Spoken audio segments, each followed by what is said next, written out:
Morning, guys. How are things going today?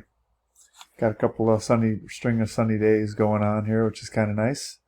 And I don't know if you've looked at the forecast long term, but next week in the mid 80s. So we got that to look forward to. Let me give you a little preview of the week ahead. We are going to cover two chapters, 36 and 37. I'm doing two things. One, I'm going twice as slow as we would have gone through. It's just a short unit, really, but covering two chapters of material. And we're going to culminate with a quiz on Friday. It's just a 5-question quiz worth 5 points. Not a big deal. It's more like a worksheet.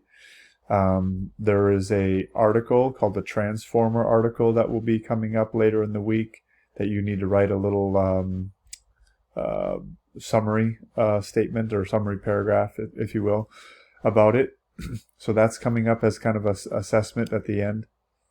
The first 3 days, today, Wednesday, and Thursday, there will be some crash course physics videos. I know you're excited about them. Today's video is just like the first 3 minutes, 50 seconds, something like that.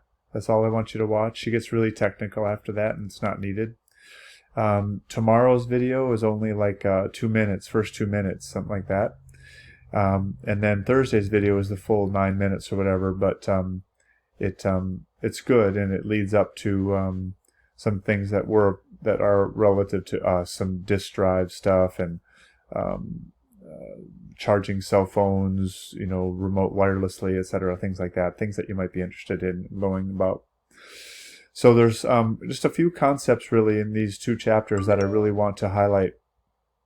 One is I want you to understand the relationship between electricity and magnetism. Is there a relationship, and how is that fundamental to electric motors, electric generators, transformers, things like that? So what's the relationship between electricity and magnetism?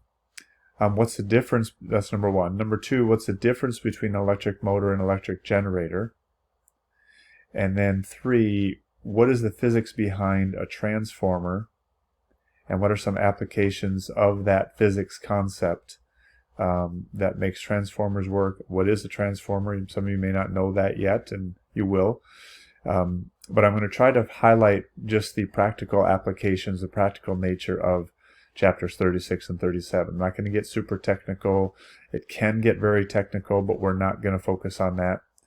So in any of the videos, the crash course videos, if she starts throwing out big, long equations and talking about concepts like, wow, what is this? Don't worry about those. That's not the focus of this short, little 4-day unit on the practicality of electricity, in magnetism, electromagnetic induction, and power transmission. Things like that are kind of practical. So that's what we're focusing on for the week ahead.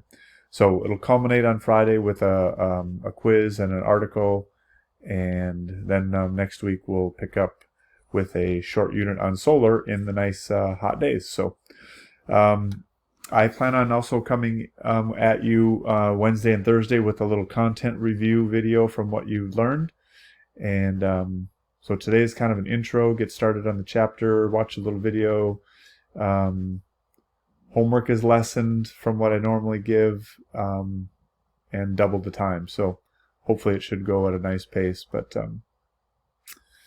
I think that's it. If you have any questions, use the discussion board, send me an email, something.